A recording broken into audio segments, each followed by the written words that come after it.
Chapter 517. Until now, whenever Kana caught eyes with Yudhir, she'd strangely hesitate and either back away or avoid him altogether. This time was different. Her gaze, filled with indescribable emotions, briefly met Yudhir's before fading away with a sigh that seemed to sink into the earth. Yudhir decided to break the silence for her sake. Kana, can you tell me what exactly happened after I got drunk? He had woken up to Kana's news that the party was over and that Kishir had sent the Empress's chief maid for some reason. However, he hadn't heard any further details. While it was good that the party had ended, he was deeply curious to know if it had concluded in a joyful atmosphere. After Commander Kishir checked on you and left, there were no issues. Everyone had fun. People were fascinated when they heard that you and I would be meeting with the Empress's entourage and would stay at the party a little longer. Most have returned to the cavalry by now. Kana had to stay by either side in Kishir's absence. To facilitate this, the Empress had decided to feign interest not only in Yudhir but also in Kana. Given Kana wants contributions in investigating the huge mana stone vein buried in the Great Serene Forest, nobody questioned this. She had even received an award next to ever for her work. Nobody dared to intrude into their private room, and they could pass the time peacefully until Yudhir's condition improved. The party had concluded without incident, a success by all measures. And what about the Crown Prince and the other nobles? It's hard to say for certain, but no one openly inquired about you. That's good. Yudhir felt a sense of relief. It was clear that Kishir had effectively filled his absence and wrapped up the party well. He had been secretly anxious, wondering if he had somehow disrupted the ongoing smooth proceedings. With a lighter heart, he sighed, his aching head clearing. I wonder why I got so seriously drunk out of the blue. I should ask Kishir about that part when I meet him. He had been too intoxicated to think properly when his sudden drunkenness had hit him. Even now, he could only vaguely recall what had happened then, but he distinctly remembered that Kishir had visited and then left. Kishir's characteristic musky scent still lingered faintly in the room, steadying his mind. Thanks for letting me know, and I'm sorry. He had merely lain there, but Kana had missed out the party because of him. Lately, she had been behaving strangely, and he couldn't rule out that she felt even more uncomfortable than she looked. As he apologized, Kana's expression changed. Her eyes and ears reddened, and her tightly closed lips trembled slightly. Yudhir could tell she was still suppressing her emotions. Don't apologize. But you didn't get to enjoy the party because of me. I wasn't enjoying it from the start. Being here is far better than dodging people who were unnecessarily talking to me just to extract some information about the Mana Stone vein. Someone did that to you? Who? Yudhir was incredulous that any noble would dare to pull such a stunt on one of the deputy commanders of the cavalry. At that, Kana frowned for the first time and chuckled softly. Will you go beat them up again if you know who they are? Forget it. I didn't say it for that reason.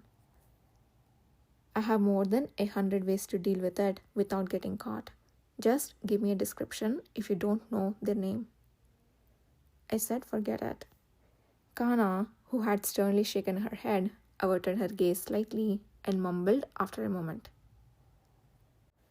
It's not that I don't want to, it's just that I have already taken care of those annoying people with my own power. There is no need for you to get involved. ... When Kana first joined the cavalry, she had been afraid to even visit the imperial palace for fear of running into her father. Seeing Yudhir's expression, Kana realized anew that her father was no longer around, and her face brightened slightly more than before.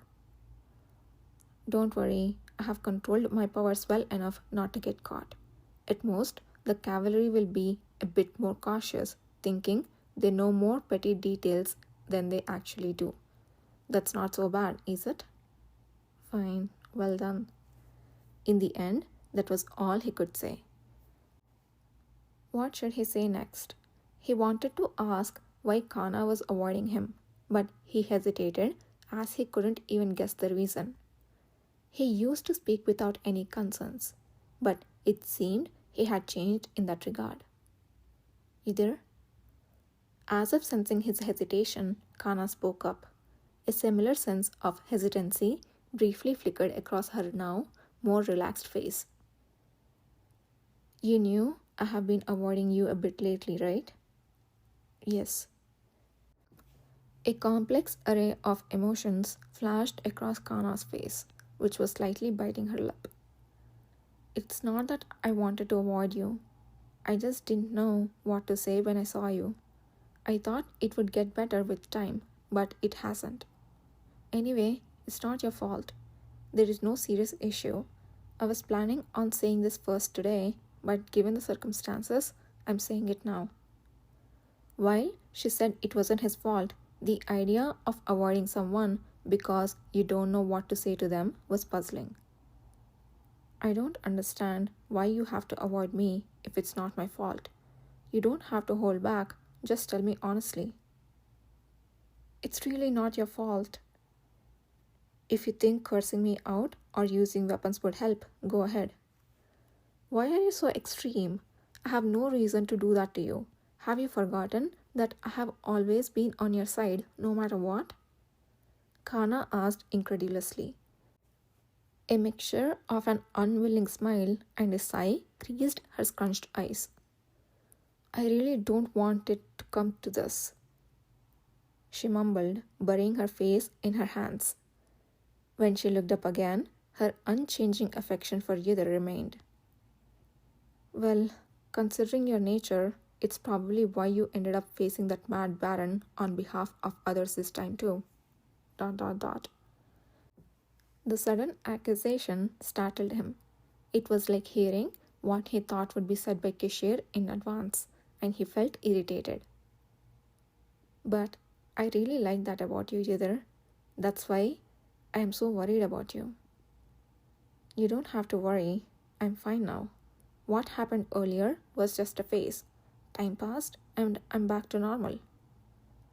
It's not that kind of problem. Kana's voice trailed off as she exhaled a long sigh. She followed it with a frustrating groan, rubbing her face vigorously with her hands.